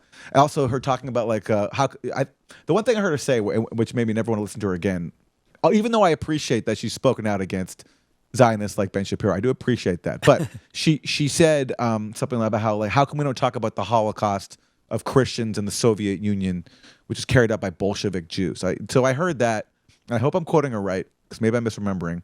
And if I'm not, I apologize. But if I'm accurately remembering that, then I was like, okay, I can't listen to this person. Yeah, and Tucker says Zelensky is rat face and a persecutor of Christians. Now I'm not Tucker. No, I know. I know you're Tucker not. says all these things I don't agree with, like his stance on immigration. But I still went on a show because you should go on his show. That was a very popular show, and I was censored everywhere else. So I'm not criticizing you for going on his show. Yeah. But I'm saying is that I really am making a practical argument. I'm telling you, actually. I'm not even making a practical argument. I'm telling you actually the way I feel about this Ukraine issue. I understand. The cast of characters that's telling me this stuff is so unreliable. The spectrum is from unreliable to batshit crazy that it's undermined my entire ability to view this issue with an open mind. Now, I have some friends. I have a friend in common with you. Yes. Who's all in on your position. Yes. And he's a level-headed, Yeah, sure. and he's not only is he level-headed, but he's extremely well-informed about this stuff. He has first-hand information. So that's why I'm But that's open. a high school mentality. Like you're picking a clique. Like, oh, so this clique is, they're right about this, but they're a little bit, but they're not cool. They're a little not you know cool, what I mean? I'm responsible for whether what I say is factual or not what people who happen to agree with me say. I mean, I think it's basic, and I think you'd expect the same thing too, especially given there are many people who agree with you about Israel who hold views that I'm sure you might find abhorrent. Right. One other issue I take sides with you. I have to go in 5 minutes. One other thing I take issue on Ukraine. You were all in on this notion that there was actually a deal in 2022. Oh, I'm all in on that. Absolutely, I am. Oh, you present it, and then I'll. Well, there was the outline of a deal, and we recently got the contents of it. The New York Times published a very detailed draft agreement between the Ukrainians and Russians in the spring of 2022, which they negotiated in Turkey, and I think had Boris Johnson and the U.S. not intervened, we would have had peace in Ukraine, and hundreds of thousands of people would still be alive. Absolutely. So that was the report, and it's leaked out. It kind of trickled out, and Naftali Bennett had said that it broke down over security concerns. He said no. He said the West blocked it. No. Yes. Well, I have it somewhere. Should I get it? I'll get it too. Okay. You're going to cherry pick it. I'm not going to cherry pick.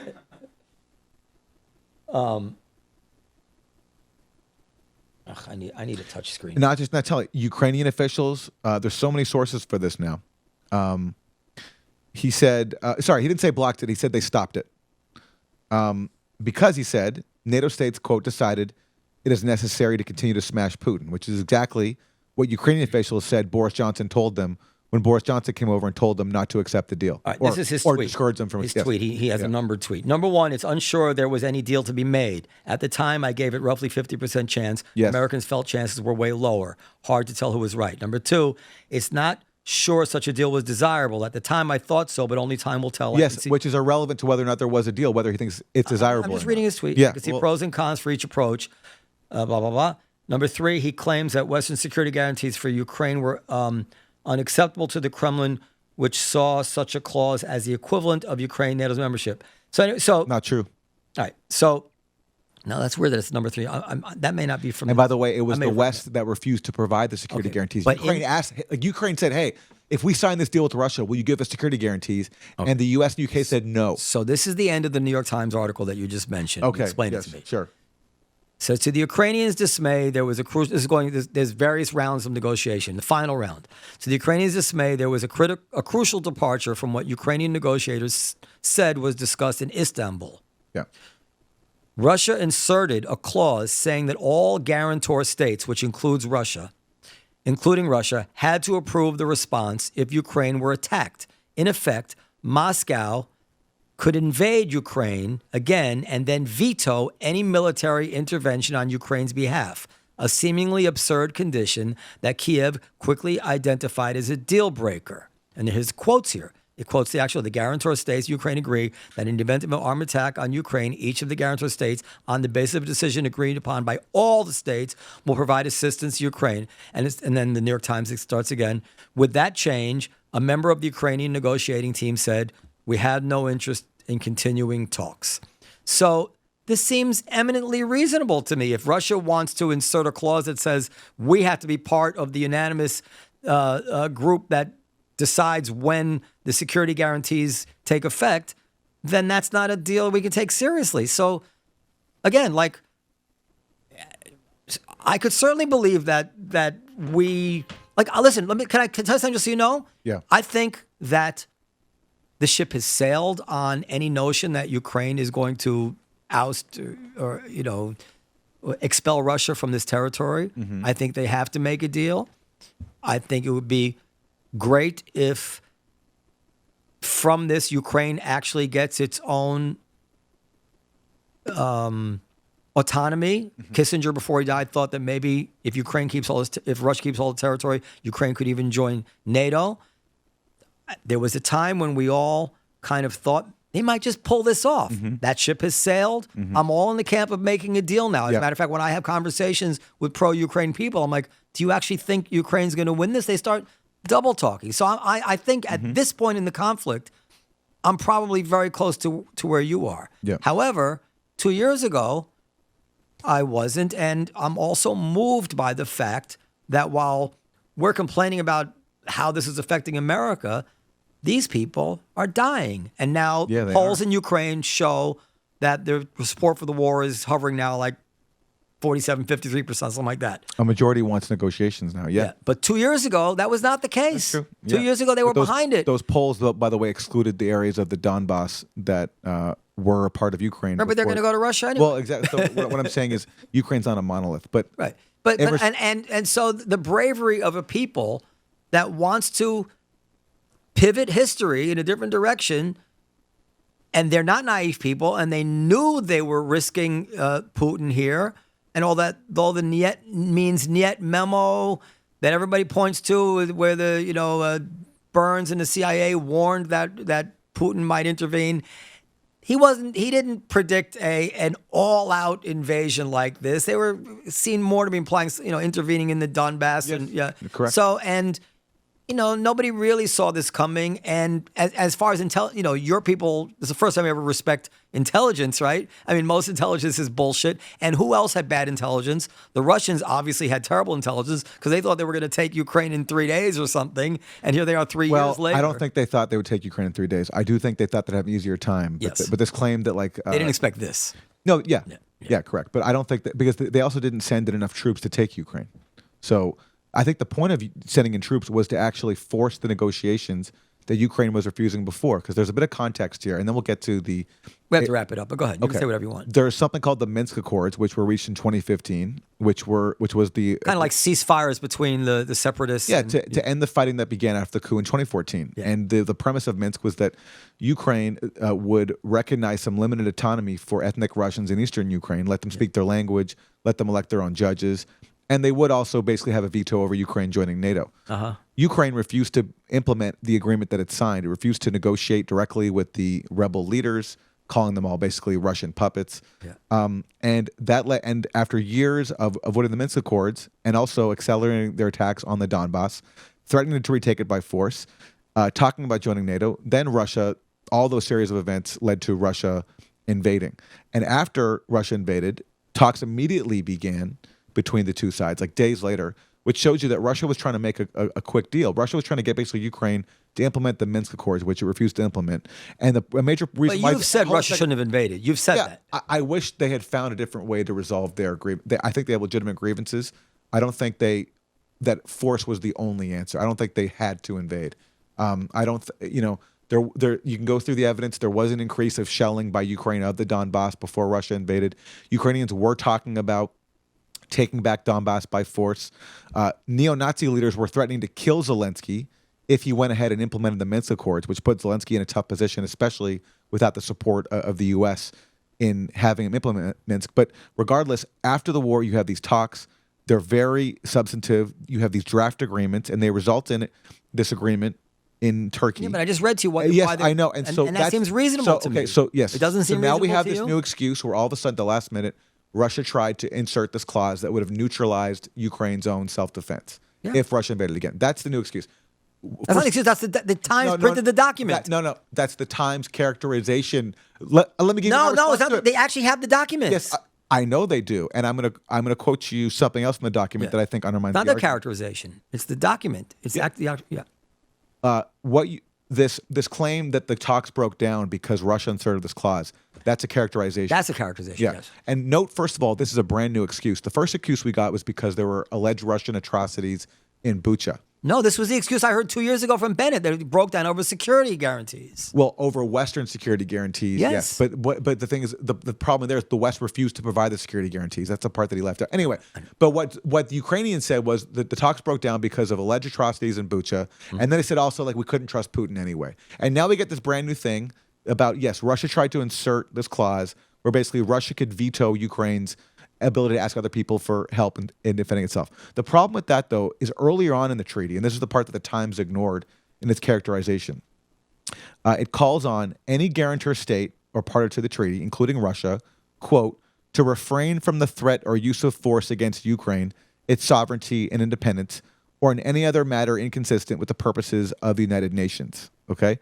So basically, if Russia's signing on to a treaty in which it says you have to refrain from the threat or use of force against Ukraine, its sovereignty and independence. Okay? So if Russia were then to go ahead and sign this, but then violate the treaty, do you think anybody would take seriously the other part of the treaty that says that Russia has a right in vetoing self-defense if Russia has already violated the part that it agreed to, which is it can't violate Ukraine's sovereignty and can't use force against it? So basically, so Article 2 would prevent a Russian invasion and Russia would sign on to that. And if Russia were to break that, Russia would have no grounds to say, we're going to veto the U.S. getting involved in helping you out. To be honest, it went by me so fast. I don't really know. But I do. Did you understand my argument? I didn't. But it's not. It's for Russia to sign Article 2 and say we agree to refrain from the threat or use of force against Ukraine. Okay, so Russia signs that, and under your scenario, if Russia then goes ahead and breaks that and invades, Russia would have no grounds to say, oh, by the way, you have to respect this other part of the treaty that says we can veto anybody coming to your self-defense. So Russia would have no grounds to implement a treaty that it broke. That's my point. So it's like this idea that Ukraine would be bound to accept a Russian invasion if Russia already broke its commitment not to invade Ukraine. I think that argument cuts the other way. Because if that's the case, then why would they even put that poison pill in there? Because they're talking about basically it's if there's a war inside Ukraine and Russia doesn't want to have a war on its border, it doesn't want to have other powers getting in, they want to have the right to have a say over that because they don't want to have a war on its border, especially given all the volatile things in Ukraine. Seems to me. I think it was a fair demand. Nuland, by the way, recently came out with a really telling admission. She said, and her excuse had nothing to do with this thing about security guarantees. She said, late in the game, the Ukrainians began asking for advice on where this thing was going. And she said the problem was the deal, quote, included limits on the precise kinds of weapon systems that Ukraine could have after the deal. Ukraine would basically be neutered as a military force. So in Nuland's eyes, this was bad because it would constrain Ukraine's right to host U.S. military weapons on its borders, which is exactly what Russia was trying to avoid. It was having U.S. weapons, just as we would never allow Canada or Mexico to host Russian or Chinese high-powered weapons. That's an issue which I would be for negotiation, and I can certainly seems like a reasonable issue. It's the kind of things that nations discuss. But that particular clause that the Times identifies, there's 3 reporters on that story, as what broke down the negotiations on a common sense level, that seems like something, a poison pill that you put in when you're not negotiating in good faith. The notion that you would have the veto power over the party on the other side of the treaty for their security guarantees is absurd on its face. If you're asking for it, you're not negotiating seriously. But the notion that anybody would respect Russia's supposed veto power if they invade right, then why Ukraine put again, it in? Then why put it in at all? Because again, they don't want to have other states getting involved in Ukraine in a war there. You can't veto on their border. Not security. It's listen. We both agree with this. There's really no other side to it. It's not a security guarantee if you get to veto it. That's not what security guarantees are. So, well, you're carving out an exception. And certainly the exception wouldn't apply if you invade Ukraine. Imagine if there's a treaty between Israel and the Palestinians, and there's some clause like that, and Palestine reserves the right to have Iran and blah, blah, blah, blah come in to help them if Israel should invade or Israel should break the treaty. And Israel says, yes, but we have to also agree to it. Be like, come on. Well, that actually is what Israel was going to. But it's crazy, right? But that's what Israel maybe it is, maybe it isn't. But Israel is going to. They're going to, like, if in their proposal for a Palestinian state, like they wanted to have a veto over any other outside force, and they didn't even want to let Palestine have an army. So yes, I agree with that too. But I'm saying that's for a different matter. I'm saying it's not. You're not actually negotiating security guarantees for the other side. You're pledging to refrain from the threat or use of force against Ukraine. Can you imagine a scenario where Russia would be a vote in favor of the other side being able to call these other nations to defend them? Well, no. it depends. Against Russia? If they felt threatened themselves, sure. But Russia says, yes, get somebody to It depends what. But to fight us. It's silly. In the context of the fact that the U.S. has supported a coup, armed Ukraine to the teeth. Before we got to wrap it up. We got to wrap it up. Yeah. Just to get your take on this one thing, because it's important to Periel. It's important to me too. I start off by saying I respect you putting everything under a magnifying glass, every claim that Israel makes. And I should also mention, I've said on the show before, that my kind of assumption in life is always that everybody's always spinning. The good guys exaggerate, the bad guys exaggerate. I've told the story many times. When a customer complains that they've been waiting 25 minutes for their hummus, I know, did I tell you this before? When a customer complains they've been waiting 25 minutes for hummus, I know two things. They've been waiting too long for their hummus, and it's probably only 15 minutes. Yeah. Because even the good, so I respect you guys for that. But the UN did look into this sexual violence thing, whatever that committee was called, and Pramila Patton, Special Representative of the Secretary General on Sexual Violence in the Conflict, UN mission team found that there are reasonable grounds to believe that conflict-related sexual violence occurred in multiple locations, including rape and gang rape in at least 3 locations in southern Israel. The team found a pattern of victims, mostly women, found fully or partially naked, bound, and shot, and clear and convincing information of rape and sexualized torture being committed against hostages seized during the 7th October terror attacks. Why do you not say, well, that's probably right? Well, because she even talks about she didn't conduct a full investigation. She didn't meet with a single identified victim. Wait, sorry. May I? Well, let him finish. Well, no, Okay. Well, sure. No. Sure. Go ahead. Yeah, she didn't. She acknowledges she wasn't shown any direct evidence herself. She basically was told, and she might have spoke to people who claimed they were witnesses, but that's it. She didn't meet with any victims. She wasn't shown any visual evidence of any victims. She wasn't given any forensic evidence, and also her definition of sexual violence, I think it's like she wasn't even talking about rape, I think, if I remember correctly, in her report. And she acknowledged that she was like, she was not conducting a full investigation. There's even some disclaimer. But it is the UN, and it was a major investigation, and they adduced a lot of evidence. But let me just, and then Periel says, I just want to. It also makes me think of something else, which I think is interesting, and you might agree with this. We read stories about some massacre of one side or the other in the 30s or the 40s, right? And 12 women were raped and blah, blah, blah, blah. And it makes me think, like, why do we believe that stuff? If we can't believe the stuff that happened in the age of GoPro cameras and UN investigations and forensics and satellite imagery, why would we believe that anybody was raped in some massacre in 1941, like or whatever, 1947? Like what like If there's credible testimony. I'm sorry. I just want to be clear here to just understand. Are you saying that based on this report, you don't believe that there was any sexual violence by Hamas on October 7th? I just want to understand what you're saying before. First of all, I'm not God, right? So I can't say. That's not. So I can't say. I Rest can't. my case. No. So I can't say there was no sexual violence on October 7th. What I'm saying is the available evidence does not substantiate any sexual violence on October 7th. So why do you think the UN wrote that stuff? Because I think Political pressure? I think And yes. what Yes, I about- do.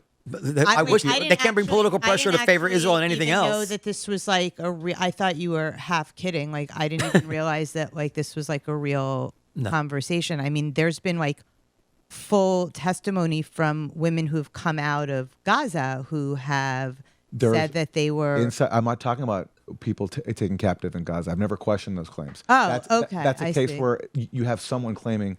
There's one woman I think I know about who said I was sexually assaulted in captivity. I've never questioned that. Okay. I'm talking about October 7th. That's the claim constantly cited, that there was mass rape by Hamas. But there were women October tied 7th. naked to poles. There were, they say. yeah. I mean, there There was were, violence. Well, there was. anytime you wait, strip wait somebody a down. second. There is photo evidence of women who genitals were like eviscerated, and eyewitness testimony, not just from Zaka, although from Zaka as well. Can you get an expert that we could bring on and maybe have a debate with Aaron about this? Someone who knows. Sure. the I don't facts? know that. I mean, are you debating this? I'm asking. Like, What I'm saying is, I don't see. are you skeptical that Hamas? Yes, would he's have skeptical done of that? the Would have rapes. He's done skeptical that? of the rapes. Yes. I think it's quite. I think it's possible it happened. Do you- I, like, I, the I wouldn't put that. answer. I wouldn't put that past them. What I'm saying is, the claim is there was this pattern of rape on October 7th, and what I'm saying is, there's not a single victim who's been identified, dead or alive. Not one. Not one. Okay, Not I don't. one. I think we're looking at There's different no forensic evidence. or physical evidence. That's not true. That is true. It's And there was the case of this woman who they claimed her sister said that it happened, and her sister denied it. More to your point, also, why is it so far fetched from people who were murdering family members in front of each other and children in front of their parents and parents in front of their toddlers that rape is like such a far fetched? Far fetched isn't. He didn't say it was. The far question I is. didn't say he said it. It's not obviously not far fetched. Rape in It's war like, is not well, far like, fetched. It's like, okay, so yeah, like they The did. question is whether the evidence supports it. And beyond, Yes, the beyond evidence does support it. Oh, okay. Well, what I'm saying, and I don't think it does. There are people who claim that they're witnesses and they claim that they saw it. That's Yes. There's that. But there's also physical No, and forensic No, evidence. there's not. There's Okay, not. Aaron. I can read you a million quotes. Aaron, we I should mean, just- I can read you a million quotes. Like, no, guys, stop. It's- This would be a very good. Listen, I don't want to go down this road because I don't have any information to counter with, and he's going to put whatever he wants out there into the ether, and it's going to stand. And it may or not that it may or may not be true, but it's such an important issue. It's such a sensitive topic. I prefer to have this conversation with someone who's well versed in the arguments the other side. But I would also want it and to then be somebody who you felt like was a reliable. no, it's somebody we think is reliable. But also, I also don't understand. It's like if you seem to accept on its face that there was certainly rape after October 7th. Because there was a Gaza. woman who claims Well, there's more. First of all, there's more than one woman. Let's I start know, but there. he's saying that because I'm aware of the one woman who claimed that she was Yes. sexually assaulted in captivity, and I have no reason to challenge anything she said. And that's what I'm saying is on October 7th, I see something very different. There's no identified victims, dead or alive. There are only Yeah, the I only don't- thing. I don't know the only where and that's and there's coming from, and but- and my source for saying there's no physical or forensic evidence. That's from Israeli media. It's also in the UN reports as well. They don't. Well, I they, mean, they weren't given anything. That, I'm saying that like. all right. So Perel, why don't you get an expert? I tried more than one. So I would only say about that whole thing. And I obviously which side I'm on this, but It's not a question. but of you have side. to. But I have to respect always process. Process is if you make a claim, you have to have evidence. I agree with right, you. Right. And so that if he's going to put his reputation online say, I'm saying there's no evidence, and you can bring it on if you got it. I'll hear it. Then I respect that. But I would only add to this whole conversation that what I do find difficult, and I'm surprised, is that if I had to guess, not guess, I think it's very, very likely if you find women naked, their clothing has been stripped from them, which I think that is not contested, that this was sexual violence. Of course, I mean, it is a rebuttable presumption, I guess, but soldiers don't strip women down and say, and move on. This is part of the process. And if you have multiple, let's say you have 5 women found naked, stripped, and tied up, the odds that one of them or 2 of them or all of them were not sexually assaulted seems to me implausible. It's a very touchy subject, and what I'll just say is I'm not prepared to make that leap. If I came home and found my daughter stripped naked by some dude, but I would say she was sexually assaulted. But we don't. I mean, even the allegation people were stripped naked. Well, this is what the UN found. Well, that's the evidence they found. Okay, well, I didn't. You can send me that reference. Yeah, well, that's that whole report. That's the whole. You saw the report. Yeah, but I don't recall the finding that people were stripped naked. Well, I just read it to you. I just that's Pramila Patton's report. But it's like, but then the question. Aren't there? That's the conclusion. There's also photographic That's the conclusion. evidence of this. Of what? Of women naked with their genitals cut up. I mean, it's public information. This isn't like something that like I have like this would personal be. access This is a to. very important issue, and it would be very if we could. Sure. Yes, we can. If we could do this the right way and present it to Aaron, and I think the way to do this debate, if we do this debate, would be, I don't know if we this off the air too, but I think the proper way to do this, because it's such an important topic, is that whoever we get, they should submit their evidence to Aaron before the debate. Aaron should submit his evidence to that person before, so when they actually get on the air, everybody is not trying to say, well, I don't know about that. I don't know about that. You know what I mean, Aaron, right? Give you a chance to be able to investigate. This is from the Patton report on the issue of mutilation. I just want to say one thing here. I don't understand why this is a debate. Like, this isn't like a matter of opinion. It's not a matter of opinion. It's a matter of evidence. Right. So I'm saying there's either evidence or he's saying he hasn't seen any of the evidence. Well, do you know the name of someone who was raped? I know the name of several. We know the name women. of the hostage, I know there is a name. We're not talking about post October 7th. I know. I'm saying, but I mean, you're making this differentiation, which is sort of interesting. That like it's a proper differentiation. That's the narrative is like Kamala Harris said. Whenever U.S. politicians justify supporting Israel and what it's doing, they talk about rape on October 7th. So it's important to get the facts right. Absolutely. It's a proper differentiation also because he went on record about this before the information came out about the hostages. He was talking about the October 7th attack. Listen, I'm quite convinced. I'll be very clear. I'm quite convinced that there was sexual assaults. I didn't even know that, like I said, I didn't even know that was a real conversation. But it seems almost laughable that you could even suggest that there wasn't. Well, then come with the evidence to. I didn't know we were having this conversation, and I'm very you might research the people we have on as. I did research. I didn't know we'd be talking about Ukraine for 3 hours either. I'm very happy to present evidence. And it's been a while since I looked into this issue. Fair enough. So I'd have to gather all my evidence. It's a very important issue. It's a very touchy issue, but I also want to say that even if all the claims about Hamas were true. Still, I don't think Israel has the right to fire a single bullet into Gaza because it's occupied. And Israel has the obligation to end its occupation, not to attack the territory it's been occupying. Well, they have more right than Russia had. What does Israel have the right to do? Ariel, please. 1 second. You asked me to sit down. Israel, but I just said something to him, and he hijacked the answer. Sorry. Israel on October 7th had the right to repel an attack. Absolutely, as it was happening. But since then, if the attack emanates from a territory that they're occupying, they don't have the right to attack it. Okay, they have obligation to end the occupation. We've had this issue.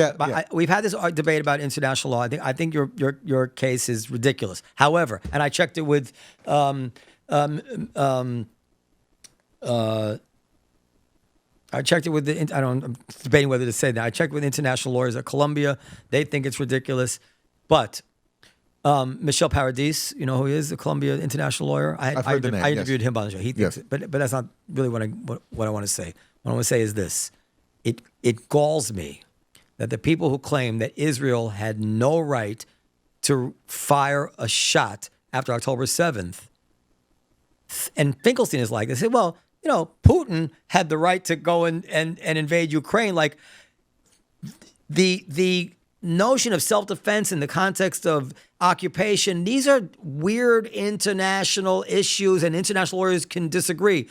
Nobody disagrees that Putin had no right to invade Ukraine and violated his specific, what is it, Bucharest or Budapest, which is the treaty where he signed, Budapest, where he actually signed Yes, a he did. treaty honoring Ukraine's sovereignty But the and borders. the counter-argument there is that the U.S. violated Ukraine's sovereignty too by supporting it. That doesn't give Putin the right to invade Ukraine. No, but it does. No, it doesn't give him the right, but it does provide context. But I'm gonna say, if you want to be about international law, then be about international law. This kind of like Israel can't even defend itself, but Putin can invade Ukraine. But the counter-argument there is the part of international law that Russia was following was the notion of collective self-defense, where the people of Donbass asked Russia for intervention. They bombed Kiev.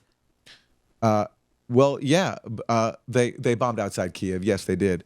But again, so what I'm saying, listen, I don't defend the Russian invasion. I'm just presenting you the counter-argument. But it's a violation of international law. I agree. The Russian invasion is illegal. Yes, I agree with that. So if you can tolerate it, or you kind of excuse it in some way, they were provoked. If they're provoked, certainly Israel was provoked. Except Russia wasn't carrying out a 57-year military occupation.